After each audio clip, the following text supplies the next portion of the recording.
Kaya ito setelah mengatakan ke parti kepada Habib ini sempat juga.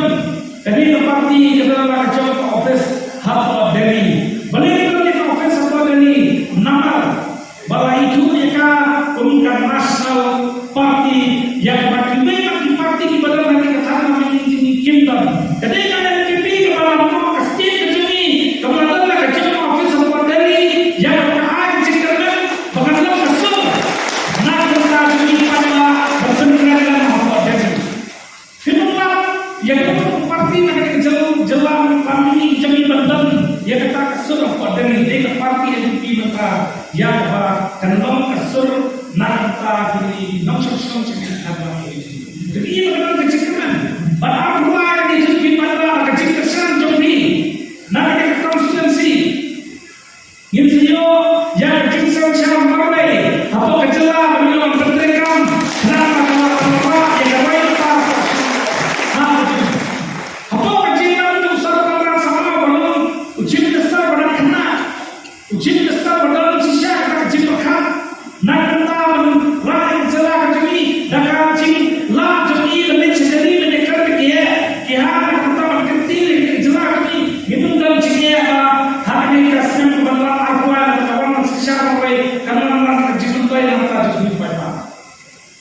Pada ini apa? Kibabun ki parti dulu jadi kisukut tanpa banyak kata bercakap kita tidak. Keparti yang tinggi jadi keparti yang berkuasa dari kebenaran. Nak kita melakukan persemui jika jadi dibakar kita jelas apa. Ikhlas bahan Islam ajar mulai dibabun cikam dibakar parti dan cincung nak kita kerja jawab ini ansalah untuk terekam nak cikasah kecuali beliau siksa marway hari ini jelas ini. Pada mundur tak Islam ketika parti babun cikam mulai. Di parti kelas sebesar supaya kami ke parti yang tinggi jami.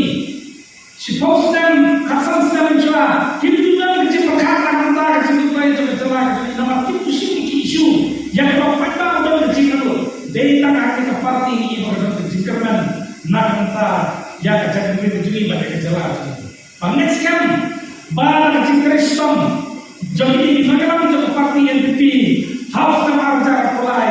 Ingin saya yang kecil siksa marway keparti NDP kendai keparti kebalan single majas hari ini sedang arja mulai kepada